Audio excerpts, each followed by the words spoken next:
हाथी ऐसो हो चाहे पातर के हो ओकर बियाह तो होय के बा। अब अगुआ के ऊपर कुल निर्भर करत बा। लइका केतनो करिए रहा लेकिन दुल्ही इतनी टाप के दवा दी तो पूछा मत। खाली लइका सरकारी नौकरी करत रहा बस। सरकारी नौकरी में लइका करियो रहे तो जम जाम राम लागत है। अब प्रेम विवाह में कितना लड़कियां निखो काहे पता नहीं का देख के करे अंदर ये सी बतियाए लाग बियाह करत बा समझे नहीं आवत बा। ते आई कहानी वही क्या के से शुरू करा तो हो अरविंद भैया शुरू करा। हाँ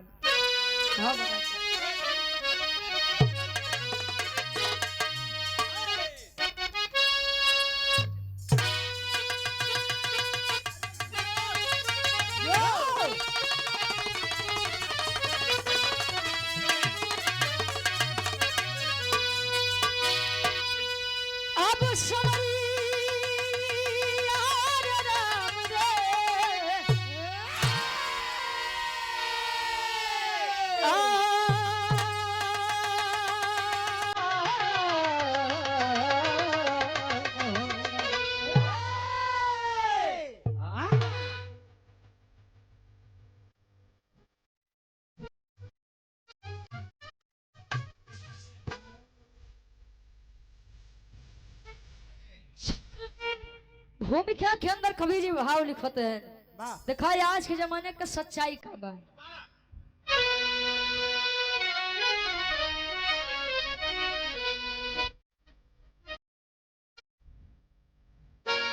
अरे भल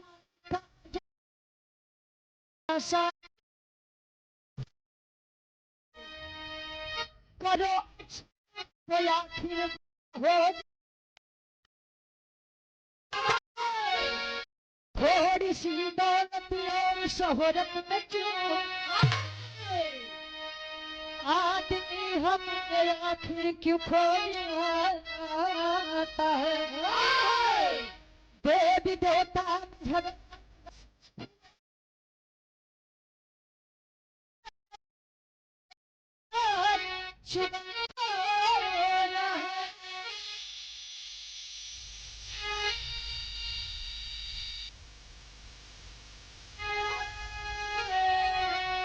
अरे काम बिगड़ा बनाए बनाए बिगाड़े लोग कहते हैं नाराज छलिए चोर।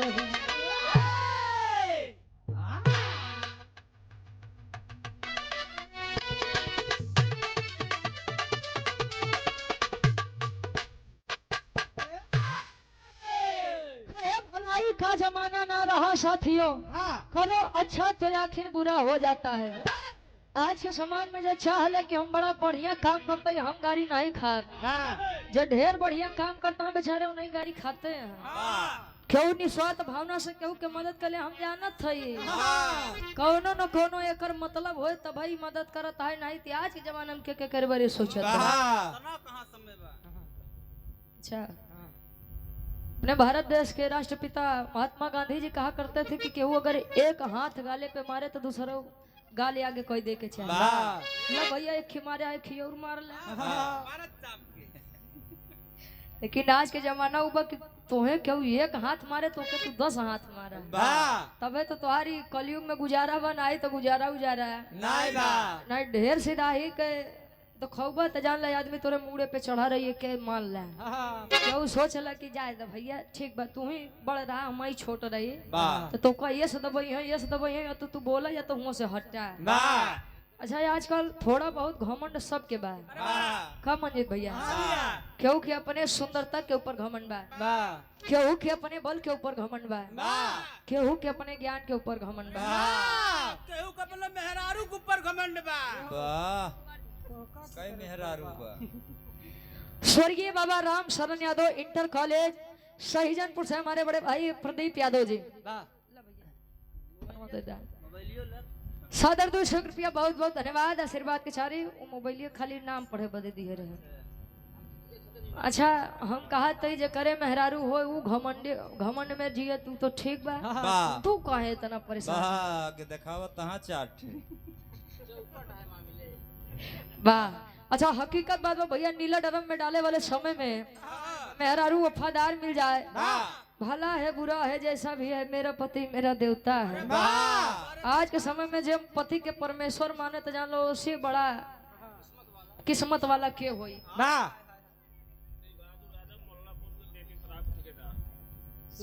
शिव बहादुर यादव जी मोल्लापुर से देसी शराब के ठेकेदार साहब। हाँ बेचारा वही पे जीव ही करत था।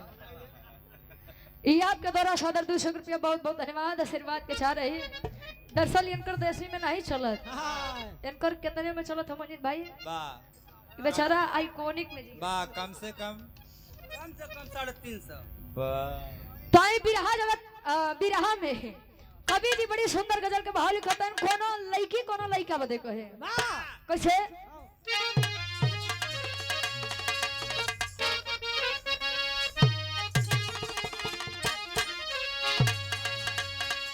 अरे अब मजा नहीं आता, अब मजा नहीं आता, अरे दूर रह के जीने में,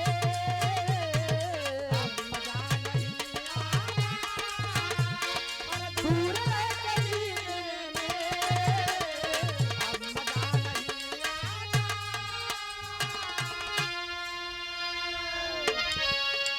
अब मजा नहीं आता,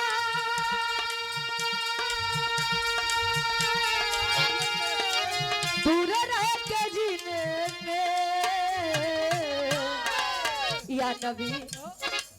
या नबी बुला लेना, अरे हमको भी मदीने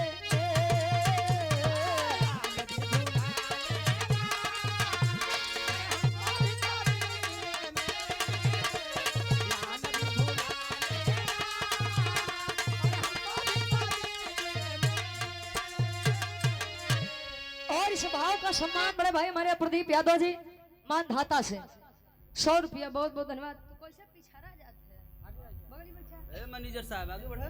आगे बैठा अब देखो तो कार भार तोरे न ऊपर कुलबा जान लो बेचारे बड़ी छोटी उम्र में बहुत बड़ी जिम्मेदारी ले ली है। सबका हाँ हो प्रधानमंत्री नहीं होता ना बड़ा फ्रॉड नहीं बा कहे अब मजा नहीं आता दूर रह के जीने में, या नबी बुला लेना हमको भी मदीना में। तरह से बढ़िया कभी जी फर्ज में लिखा था देवो के देव महादेव जी के मेहरारू लगे, माई गिरजा लगे। नारद जी पहुंचा कहे माई एक बात बतावा, भगवान भोलेनाथ तो अवघड़दानी राबो भय। वाह अच्छा ये हो जमाना रहे कि पहले के समय में मंजीत भैया जैसे लोग केवल मनसेधु के नाम से मेहरारू के बुलावे। अच्छा जैसे मान लो इनका नाम मंजीत बा तो इनके मेहरारू के लोग का कहिए हाँ मंजिताइन कौन जगह लिखा कब बोले हो वो? मास्टराइन कहीं यार। अच्छा मान लो मंजीत भैया लंकेश के नाम रावण रहे और रावण के मेहरारू के लोग का कहत रहा हुई वो समय में लड़ाई कहीं और वाह लड़ाई के तैयार टहलू यादव जी पूरनपुर पटखान से 100 रुपया बहुत बहुत धन्यवाद।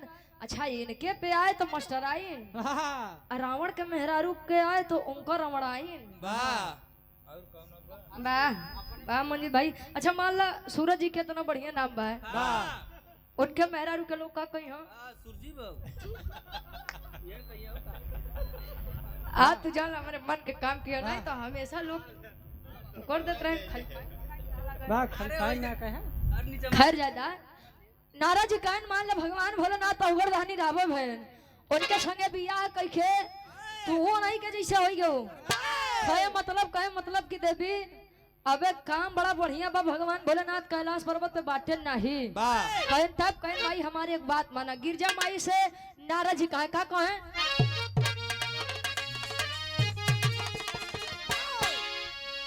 अरे एक दिन बोले नाराज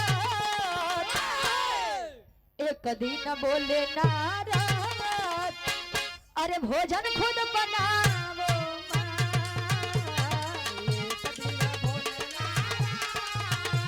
अरे भोजन खुद बनावो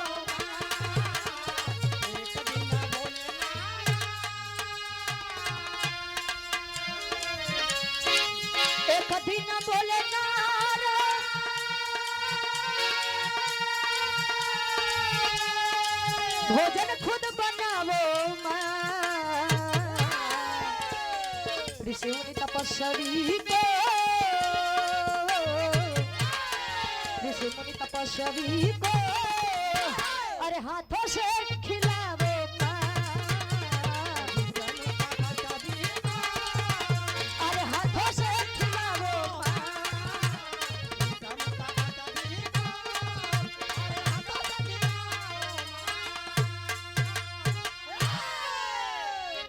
और आप सम्मानित हृदय के हमारे गार्जियन जी, आप हमारे पूजनीय मामा जी संजय यादव जी, सराय गनई की गनई डी नाम में दोनों नाम भाई रखा प्रतापगढ़, ये हमारे पूजनीय मामा जी जिनके माध्यम से हम दोनों कलाकार आप सभी के बीच में आए हुए हैं। ये आपके द्वारा सादर 500 रुपया बहुत बहुत धन्यवाद। ये हमारे कैसियर बाबू के पूजनीय पिताजी वाह तोहार कब है? हमार मामा भाई मन्नू यादव भैया हमारे ट्रैक्टर वाले 100 रुपया बहुत बहुत धन्यवाद। अरे वाह बेचारा एक ही रखा था दूसरा ज्यादा दिक्कत हो जाए मम्मी सब लिया वाह। कोई एक दिन बोले नारद भोजन खुद बनाओ माँ ऋषि मुनि तपस्वी को हाथों से खिलाओ माँ। देखा ई युग नहीं सतयुग से ई लोग बतावत हैं कि जौने भोज में ब्राह्मण लोग भोजन नहीं करी हाँ वो भोज पूरे नहीं होत बा। कहे बुरा जो देखन मैं चला बुरा न मिलिया कोई दूसरे में बुराई खोजे हम गए हमसे बुरा आदमी क्यों मिलवा नहीं भवा। एक अंगुली अगर दूसरे का इशारा करबा तो 3 अंगुली अपने तरफ इशारा करते भैया। पहले तू अपन देखा बाद में दूसरे के देखा। देखा अब नारद जी अबे सुनबे भाई कि जहिया नारद कुछ हो न पावे कुकुर फेंक दू हड्डी लड़ावे पड़ोसी के हार पड़त बका फेंक बहादुर हड्डी कहे जहिया नारद कुछ हो न पावे हड्डी फेंक दू कुकुर लड़ावे। नारद जी एक ऐसा प्राणी रहे जे उनकर बात उनकर तक उनके मेहरारू के बात उनके मेहरारू तक माई को खबर बाबू तक सोशल मीडिया के जाना पूरा वो प्लेटफॉर्म रहे नारद जी। अच्छा नारायण नारायण के जाप करो जब पहुंचे माई गिरजा जी लगे तब बताओ तो इन कहानी के शुरुआत यार से मारना जम के भाषण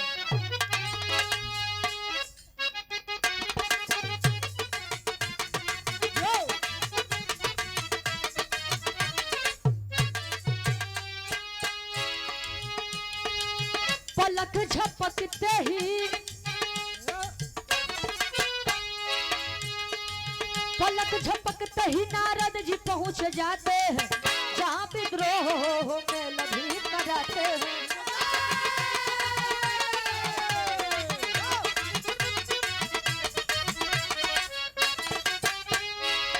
जहाँ पर मेल हो झगड़ा भी कराते हैं जहाँ पर मेल हो झगड़ा भी कराते हैं उनकी बातों में लोग जान कैसे आते हैं।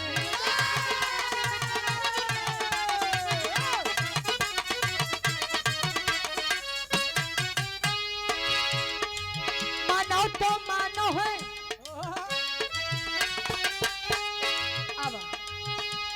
अब तोरे दे रही अब कुल काम खत्म हो गया तू खाली पता ही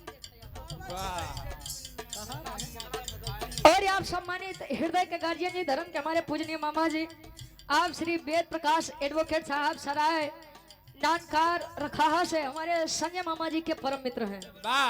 गार्जियन जी के द्वारा सादर 500 रुपया बहुत बहुत धन्यवाद। आशीर्वाद के चाह रहे कि हम बच्चे अपनी कला में कामयाब रहे। कहे मानो तो मानो है ना इनकी कोई बातें है मानो तो मानो है ना इनकी कोई बातें है देवी देवता भी नारद से हार माने हैं।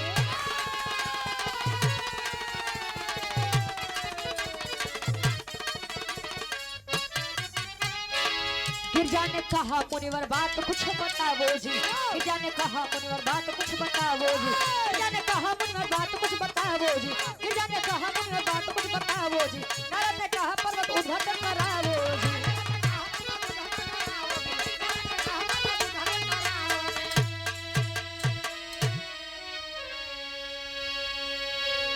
अरे वाह जब भैया तनी मामी उमी लगल घूम आओ।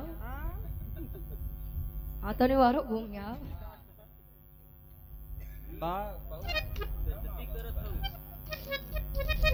हाँ कम से कम बेचारा कुछ तो मदद करत बा। अरे वाह कहानी कितनी आप लोग समझा।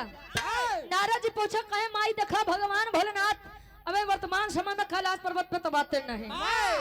एक काम करा सराय वाली मौसी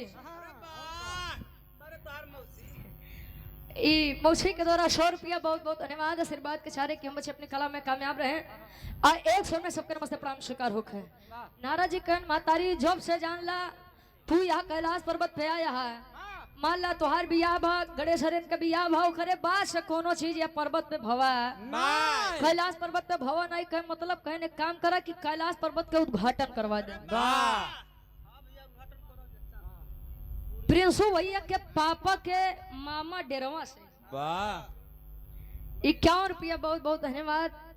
मामा के गोड़ छू के पहली की बार आशीर्वाद के चाह रहे खैन हमार माना तो कैलाश पर्वत के उद्घाटन करवा जैसे आज ही मंदिर के उद्घाटन बा हवन यज्ञ भवा अब भंडारा के तैयारी चलत बा प्रसाद कुछ क्षण में बटे का उद्घाटन करवावा और उद्घाटन में 1 करोड़ ब्राह्मण के न्योता भेजवावा।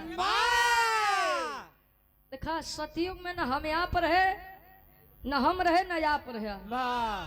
लोग बतावत हैं कि रहा बेटा जले कलयुग के अंत नियर आई भाटा लगी से तोड़ाई तब भाटा लगी से तोड़ाई। लोग बतावत हैं कि कलयुग के अंत में मनई के लंबाई 3 इंच या 5 इंच हुई। 3 इंच 5 इंच का वो बेचारे हुई हो तो लगवा कितना बड़ा लेके चली पाल वाला रही जो भेड़िया सकत हैं। अरे तो लगे उठाए से बेचारे के मौत हो जाए। कहे कि उद्घाटन करवावा 1 करोड़ ब्राह्मण के न्योता भेजवावा। गिरजा माई कहीं परेशान मत होवा अपन भगवान भोलेनाथ से हम कह के सारा व्यवस्था करवाओ तई नाराज जी कहन बस कह दू है पागल वाली बात।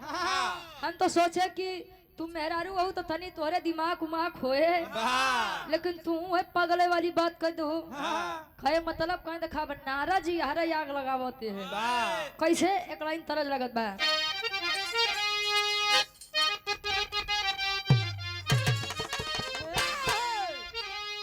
खाई कोनो पुराने समय के काकी दादी हरे अपने दुल्हा से कहा पहले के दुल्ही तो ये झुमका झुलनी फरमाइश करें आज तो चाट चाउमीन पिज्जा बर्गर में आई है।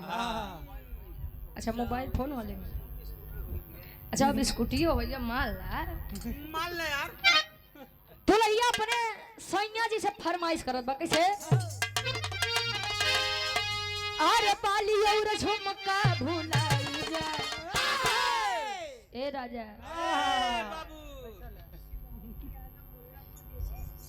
शिव बहादुर यादव जी मुल्लापुर से देसी शराब दुकान के ठेकेदार साहब के बीड़ी पिया देखो भैया बीड़ी नुकसान करता है सब बाबा सिर रोगी हैं। 100 रुपया बहुत बहुत धन्यवाद आशीर्वाद के चाह रहे दुल्ही बतावे अरे बाली और झुमका भुलाई जा नथुनी पगोली चले जब बनवाई दा बाली और झुमका भुलाई जा नथुनी पगोली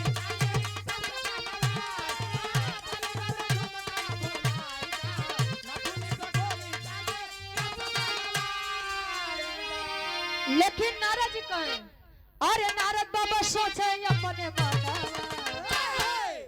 नारद बाबा सोचे अपने मनावा बात बोले गिरजा के समनवा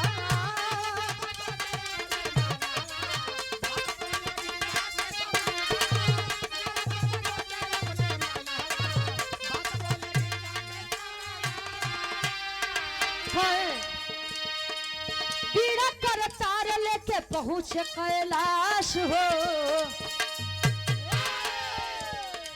बीड़ा कर तार लेके पहुंचे कैलाश हो झगड़ा लगाए नारद पहले सत्यानाश हो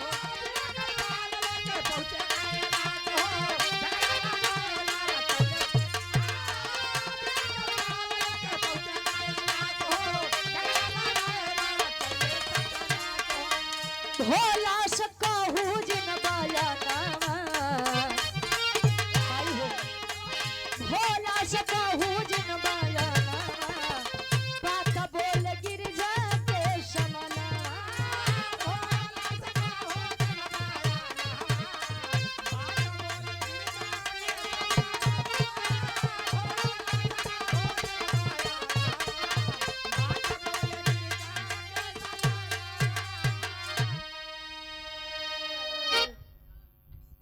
पूर्वी विराह म्यूजिक के डायरेक्टर साहब बड़े भाई हमारे विशाल कुमार,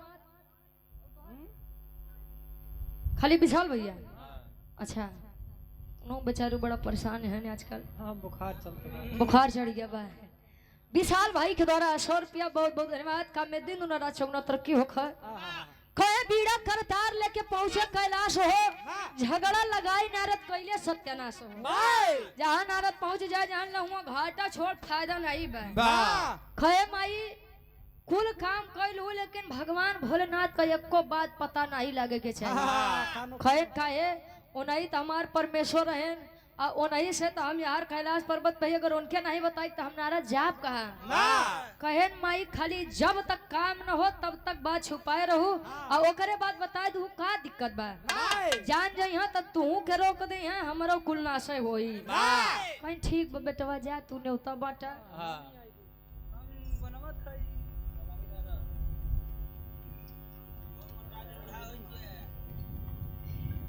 और आप सम्मानित हृदय के हमारी गार्जियन जी, हमारी पूजनीय नानी जी, ये अंग वस्त्र और सादर 501 रुपया बहुत बहुत धन्यवाद। नानी के गोड़ छू के पहली बार आशीर्वाद का चाह रहे कि मुझे अपनी कला में कामयाब रहे। कब हो कुछ कहा भैया?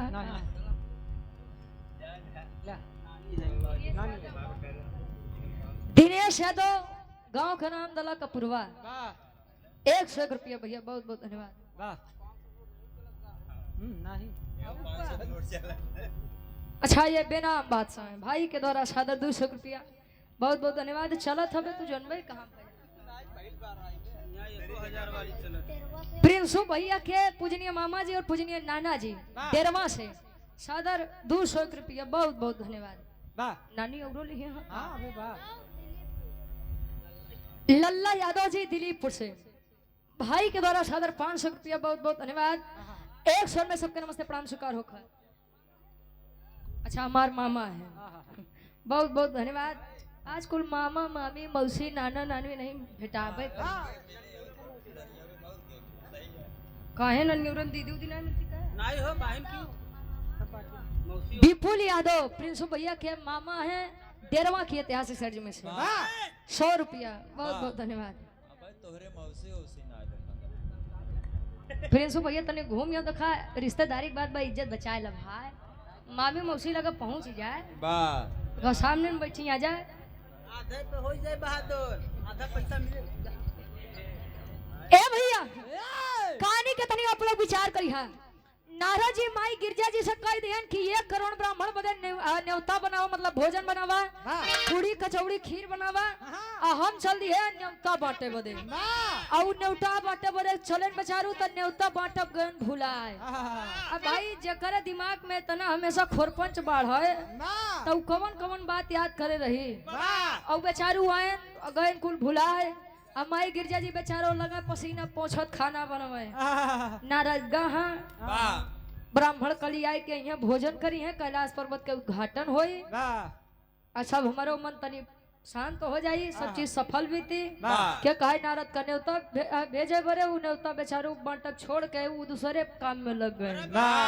अच्छा धीरे धीरे समय भी तक कैलाश पर्वत पे जब दोबारा से आए तले होत का एक लाइन तरह लगत बा ई गीतिया के दुखी राम दादा गावे श्याम कुमार पटेल बगुलाही से 11 रुपया। अच्छा एक बोतल पनियो लाया है ठीक ठीक हां मौसम 11 रुपया। और सम्मानित हमारी पूजनीय मामी जी आप पुष्पा यादव जी हमारे मामी के द्वारा ये सादर 200 रुपया बहुत बहुत धन्यवाद। आशीर्वाद के चाह कि मुझे अपनी कला में कामयाब रहे। खाली प्रियंका मौसी बची यहाँ बस। हाँ उन्होंने आ जाओ भाई काहे गरीबी चलत बा और उतनी तो विदाई दे दी ए भैया। अच्छा यार पहुंचत है नारा जी तो माई गिरजा जी बेचारो लगा पसीना पहुंच के अरे बेटवा तू आई गया अरे राजू तू आई गया हम तो सोचे तू उबे नहीं करबे बड़े सवेरे आए कहाँ रहा बेटवा तू इतना दिन से? वाह पानी बरसत रहा। भैया कहाँ रहा अब नाराज जी? कहाँ है माई गिरजा जी? कहाँ है इतना पूछत यहाँ? कहीं देखा बेटवा खाना हमार तनिके बचा बाबा की कुल तैयार बा। बस रायता में दही डालक बा। का देख कैसे एक लाइन तरज लगत बा। ननद और भौजाई के बाद बा दुखी राम यादव दादा गाँव में कैसे संदीप यादव टैंकर ड्राइवर हैं गुजरात से लाइव देख रहे हैं वीडियो। वाह भाई के द्वारा 100 रुपया बहुत बहुत धन्यवाद। कहें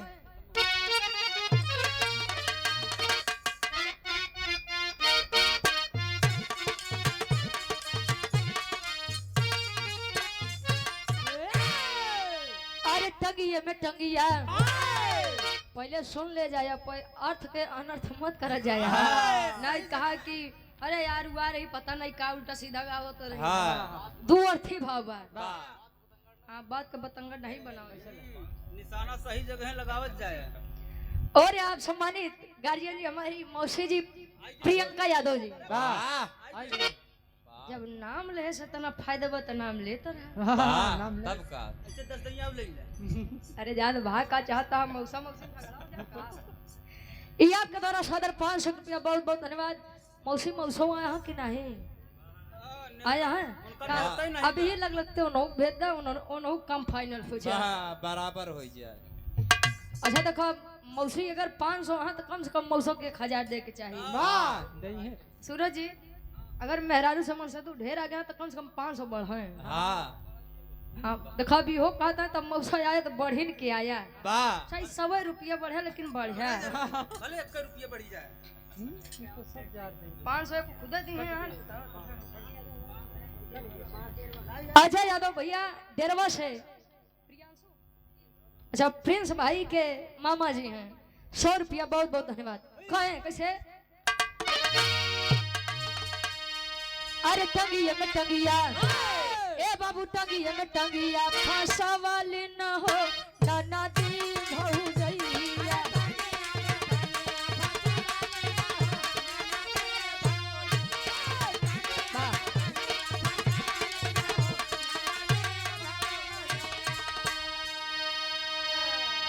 अजय यादव पूरनपुर पटखान से भाई के द्वारा 100 रुपया आशीर्वाद के चाह रही। टंगिया में टंगिया फांसा वाली नी रे नाना दी भौजैया।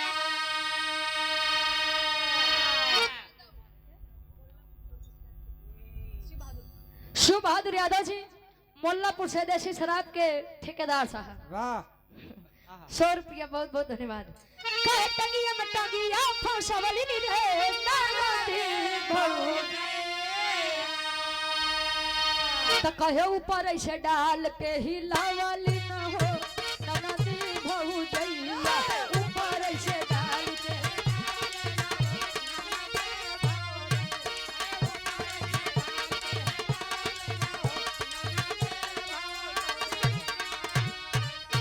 कहे ऊपर ऐसे डाल के हिलावाली नी रे ननदी भौजैया। तो कहे माल सफेद गिरवाली न हो ननदी भौजैया। माल सफेद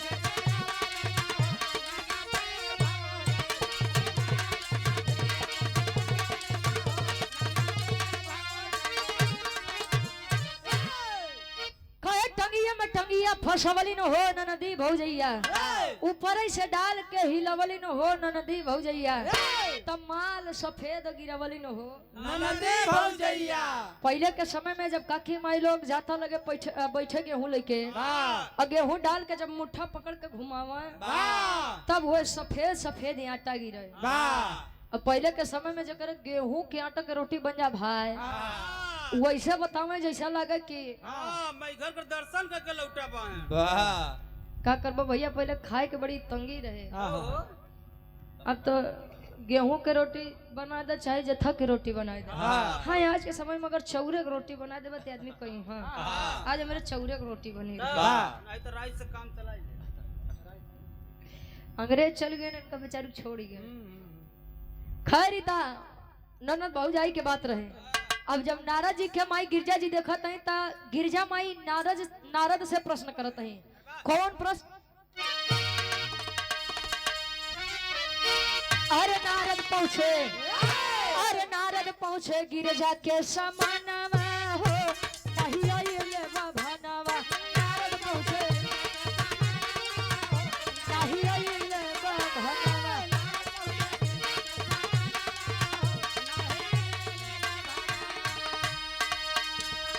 गिरजा माई पूछे नेवता हारू के हाल हो।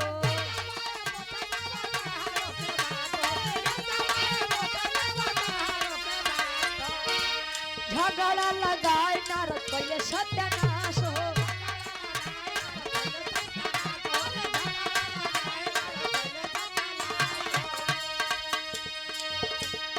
जल्दी जल्दी जल्दी जल्दी कइले कयाना हो नहीं आइले बाबा। जल्दी जल्दी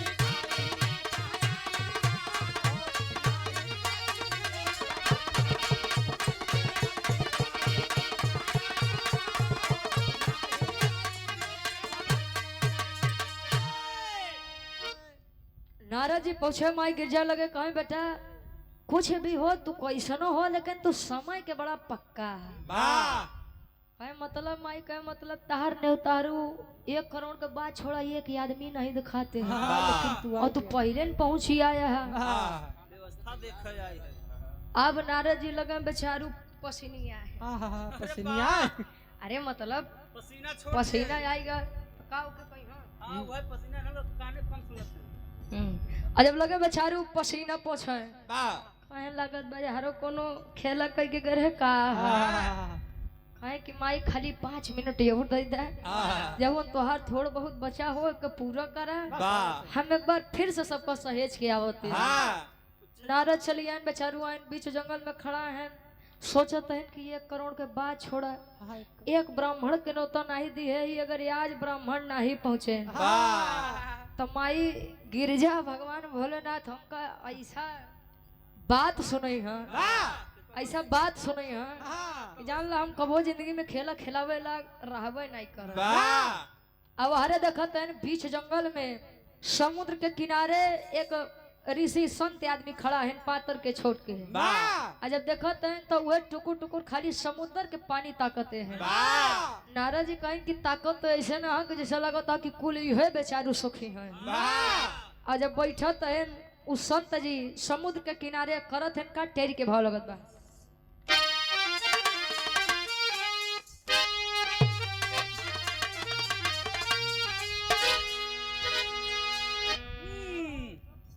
हाँ ठीक। अरे भेटाई गईले मुनिवर ज्ञानी ए बाबू भेटाई गईले मुनिवर ज्ञानी पल के सांस में पियले पूरा समुंदर पानी में रहो पानी में रहो।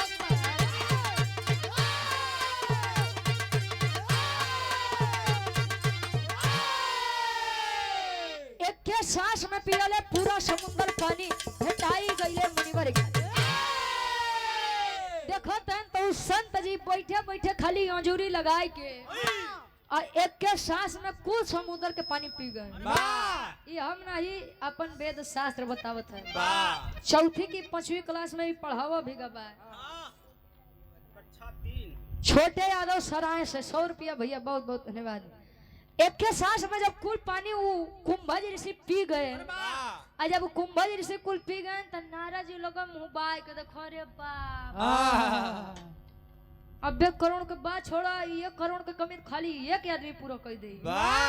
अच्छा एक बात बा मोट आदमी देख के कबो डराए मत। अब पातर आदमी देख के कबो भीड़े नहीं। इतना मोटवारी आदमी पहले तो सूरज जी का डबल रहे पता नहीं बेचारू कैसे कम हो चला जाते हैं। टेंशन खाया जाता टेंशन खाया जाता। अच्छा उनके टेंशन खाए जाता और का कौन चीज के टेंशन हो? यह परिवार ये मेरे परिवार से बिखर रहे हैं वही टेंशन है।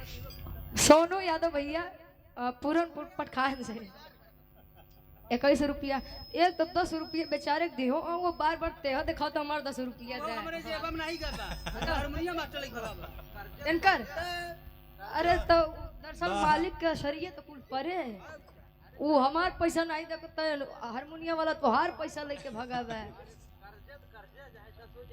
हाँ अरे जी या सूरज जी बहुत बहुत धन्यवाद। अच्छा ठीक है फिर फालतू छोड़ा पॉइंट वाली बात पे अब जब आए निहार नाराज जी आयन खैन महात्मा जी एक निवेदन लेके आए कहन हाँ बच्चा बोलो कहन की निमंत्रण लेकर आया हूँ। कहाँ से? कैलाश पर्वत से।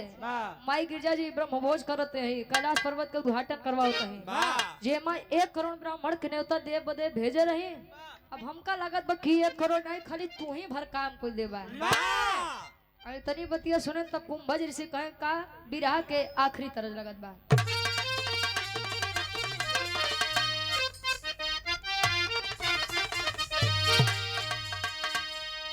अरे आव चली धान रोप धनिया ई सीजनी गीत बा कर बिन भैया। आजकल मेहरारून के डिमांड ई बा कि अगर खेत के काम करे तो जान ला बिना सोनारे के दुकानी से लौटे हम मानम नहीं। अच्छा इहो बात बड़ी अजब बाबू के घरे अपने चाहे दिन रात खेते में जुटी रहा ससुरे उतर मान सबके तना बड़ भाव जाए रे हम तो कभो नहीं हरे खेत गई नहीं रहे। बाबू के घरे रोज चूल्हा खाना बने है ससुरे में उतर मान जाना जल गैस सिलेंडर नहीं भरोगे तले हम भोजन नहीं देवे का जान ले बर्तन माजे तुम्हार हाथ करिया हो जाए धुआं से मुंह करिया हो जाए। मतलब जेतना चीज रहा था केवल ससुरे आए के बाद मेहरारू दिखावत थे सारी नवाबी खाली वो चीज के शिकार हमारे अरविंद भाई हैं। अच्छा इनकर बड़ी सही आज भी इनके यहाँ चूल्हा खाना बनता है। अरे भैया अरे ज्यादा तू जान ले भगवान भोलेनाथ के बात। अच्छा जब पहुंचाऊ दुल्हावा अपने दुल्हैया के समझावे कैसे अरे आव चली धान रोप धनिया अरे धान रोप धनिया अरे धान रोप धनिया आव चली धान रोप धनिया आव चली धान रोप धनिया तारी माझी बरसत बपनिया आव चली धान रोप धनिया।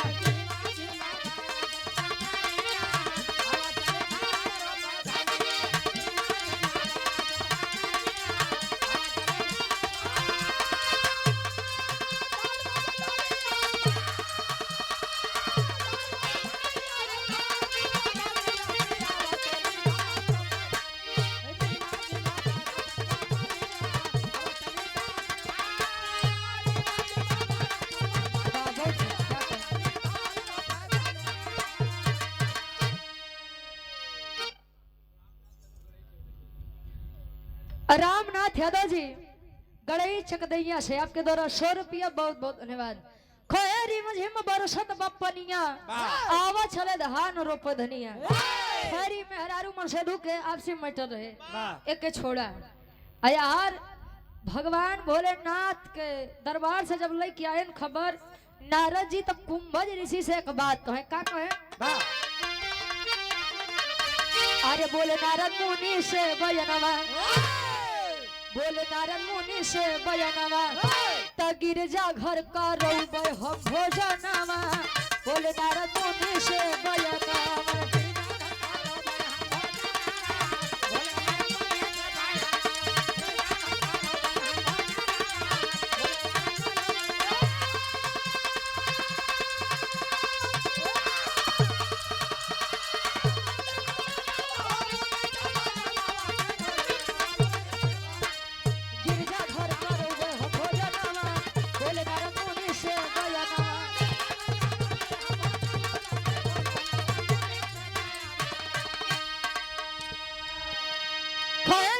घर करौबे हम भजनवा बोले नारद मुनि से बजनवा आओ चला स्वामी गिरजा माई के ब्रह्म भोज में शामिल हुआ कहे बेटा नारद चल तो हम चली लेकिन का तुहार माई हमार भर पेट भोजन करवाए पई हो कहे है राजू मनई है मानो है कि दानो है आई कितना खाबे 1 करोड़ ब्राह्मण के भोजन बनाबा आई कितना खाबे ज्यादा से ज्यादा 10 लाख 20 लाख आदमी के खाबे और कितना खाबे भोलेनाथ के नगरी से इस सम्मान में ये ढेर सारा मैं पुरस्कार बहुत बहुत धन्यवाद देखा इस ये पसंद चोरौआ वाले चटनी डाला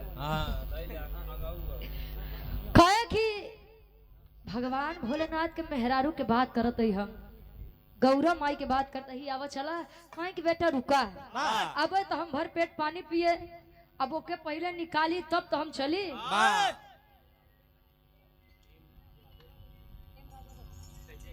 हेमराज यादव जी फौजी साहब सैजनपुर से ये आपके द्वारा सादर 500 रुपया भैया के बहुत बहुत धन्यवाद क्रांतिकारी सलाम हो प्रियल यादव सैजनपुर से 51 रुपया भैया 100 में सबके नमस्ते प्रणाम स्वीकार होकर कहे कि अब जितना पानी हम पिए ही अब ओका बेटवा निकाले के पड़ी कहे खाली हमका 2 मिनट दा जितना पिए पहले ओके निकाली पेट हमार खाली हो तब हम चलब मंजीत भाई कुंभज ऋषि जितना पानी पिए रहे आ उतना पानी निकाल दिए कैसे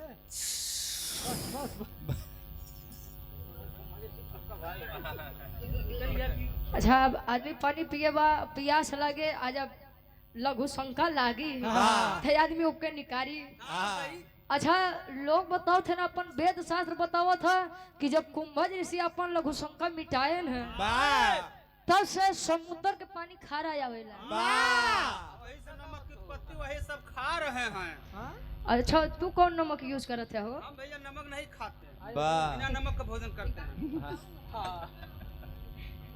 अरे वाह अरे जिया मंजीत भाई देखा ये बेचारा नमक उमक से बड़ा दूर रहा था नमक चीनी ई कुल इनका जानना काटे दौड़त था 10 आदमी अगर बैठ जाए चाय के दुकानी पे तो लप से बोलियो भैया हमारे कम चीनी जिन डाले इनका के मने समझाए सकत परमोदर पर अच्छा यार पहुंचे जब निकारन भैया पेट ओट खाली बा एक प्रमाण हो बा कि तब से समुद्र के पानी खारा आवेला वेद शास्त्र बतावत है हम वेद शास्त्र लिखे उखे ना आई भाई और न देखे गए हम अब पहुंचे जब एक ऋषि का लई के नारद पहुंचे तो गिरजा माई लगे गुसिया कहा कि ये तो इतना देर बाद लौटबो भैन वो एक ही पातर के निमरा आदमी लेके लौटा है कितना खाई तले गिरजा माई प्रश्न करत है कैसे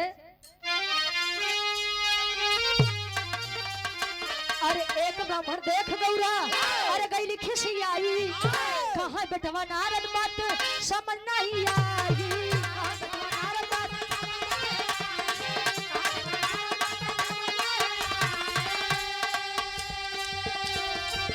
बोले नारद मुनि से बयानवा बोले नारद मुनि से बयानवा केहू ना देखा तबा समानवा बोले नारद मुनि से बयानवा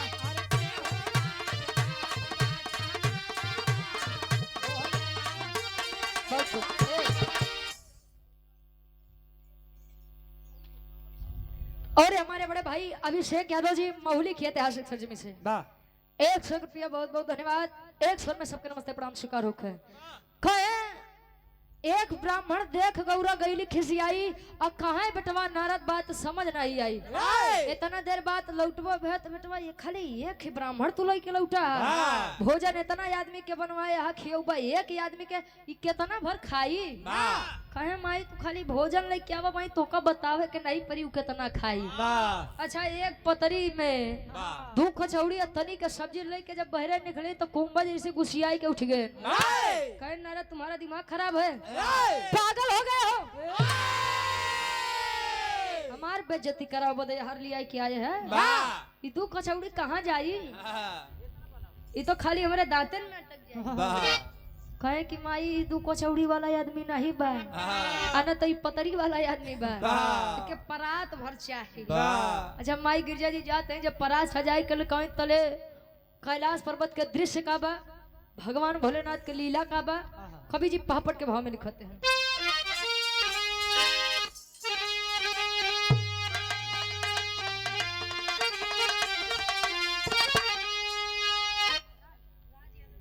राज यादव जमुआ के ऐतिहासिक सरजमी से भाई के द्वारा 51 रुपया बहुत बहुत धन्यवाद। प्रदीप यादव मानधाता से भाई के द्वारा 100 रुपया बहुत बहुत धन्यवाद। ज्यादा जिंदगी पापा के भाव लगत बा। अरे खूब ऋषि करे जब भोजनवा मनवा व्याकुल बा। अरे खूब ऋषि करे जब भोजनवा मनवा व्याकुल बा। तब गिरजा माई सोचे ते ही छनवा मनवा व्याकुल बा।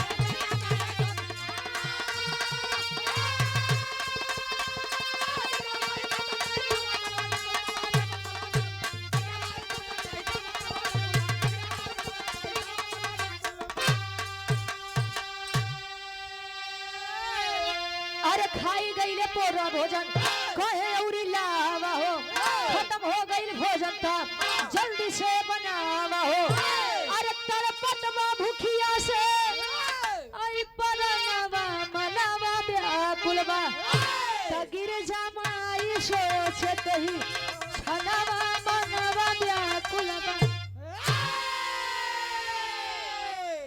बरात बरात जब लई के माई गिर जाए आवा कचौड़ी लेके आवा तो सब्जी खत्म, सब्जी लेके आवा तो पूरी खत्म। माई गिरजा माई जौन 5G वाला उनके नेटवर्क पकड़े रहन अरविंद भाई जवन जल्दी जल्दी आवा आ इतना दौड़ा देन कुंभज ऋषि त जान लो उनका नेटवर्क 2G से खराब होई बा।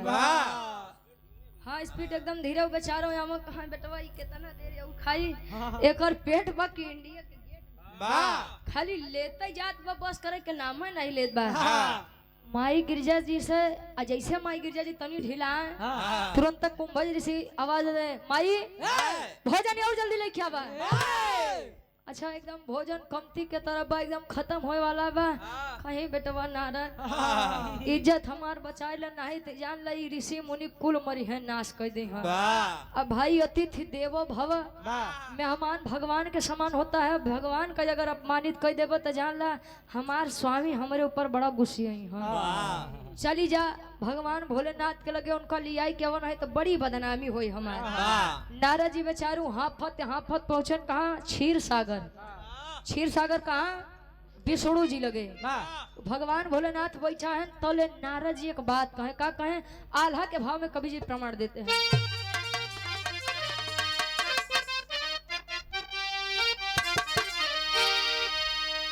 अरे हो ही अपमान तब सोच महारानी बाबू याद कर भोला के सुना मानला। बोले भोले दानी खुद ही इज्जत संभारे आप। नारद से कहे इज्जत लेते हो बचा। तबले प्रभु विष्णु जी जोगी भेषवा में अइले। बैठ कुंभज ऋषि बगली में जाए। जल्दी से खाई के उठी के भोजनवा बाबू। कहे लागे कुंभज तनको शरम नहीं बा।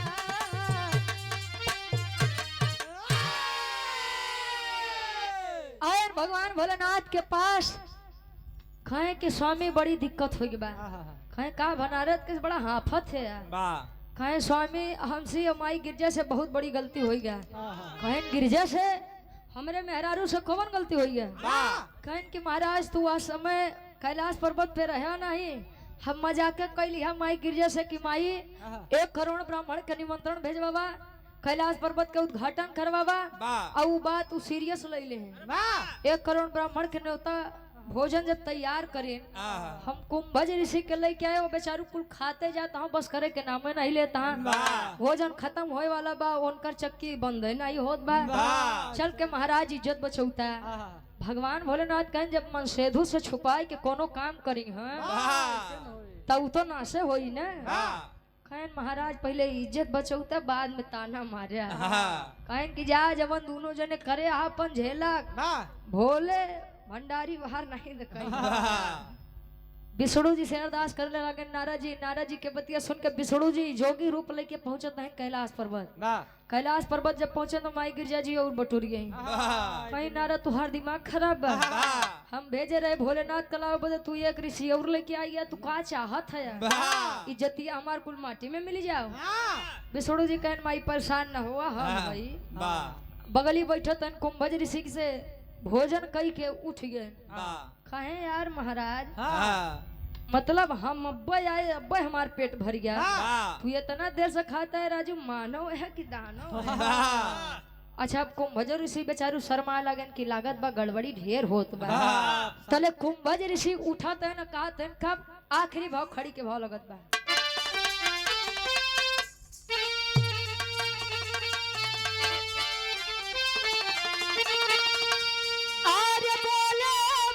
विष्णु से आर्य पुरई बयसिया तका पर युगवा में तोहरो बुझौ बेसिया।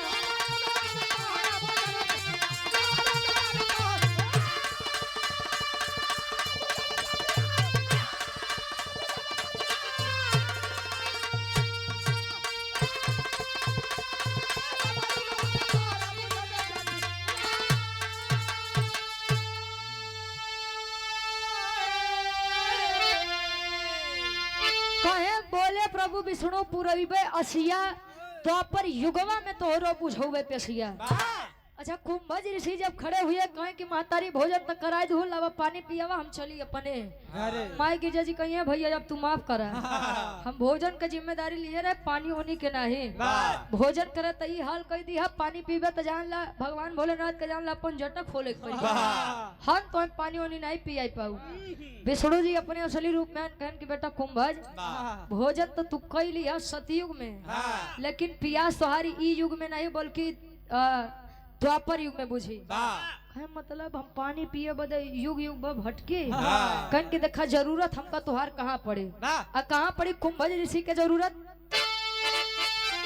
अरे सतयुग त्रेता बीतल आयु द्वापर के समैया नख पे गोबर धन मुठा वाले कन्हैया।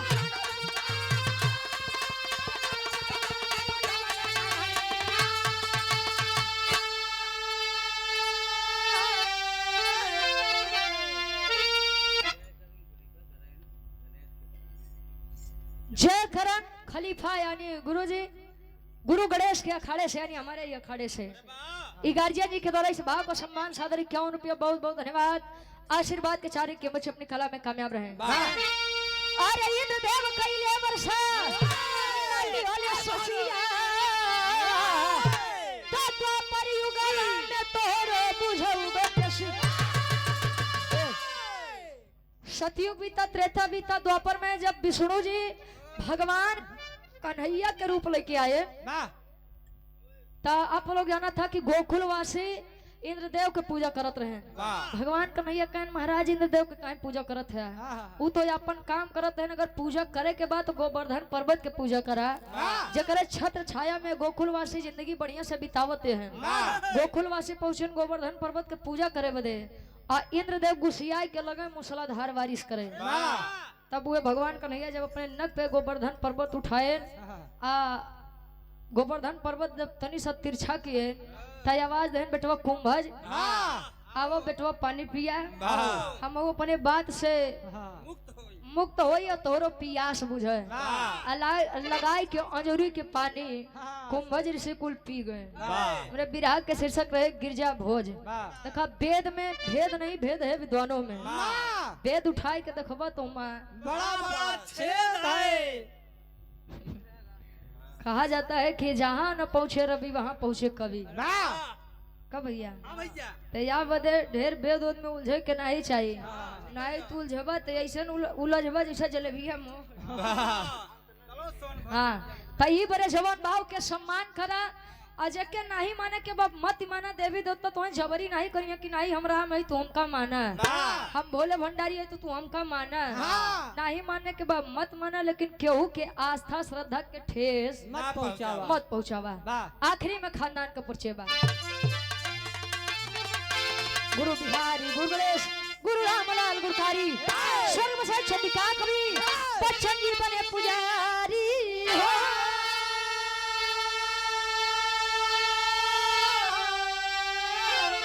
अरे बेटाई कहिले मुनिवर ज्ञानी, गावे रुचि अनो बिरहा में कविताई, बेटाई कहिले मुनिवर ज्ञानी।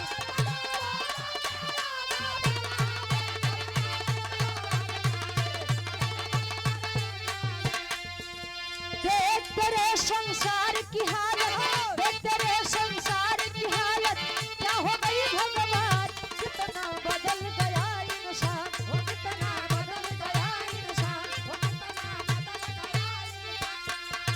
सूरज न बदला, चांद न बदला, सूरज न बदला, चांद न बदला, ना बदला आसमान, कितना बदल गया इंसान, हो कितना बदल गया इंसान, हो कितना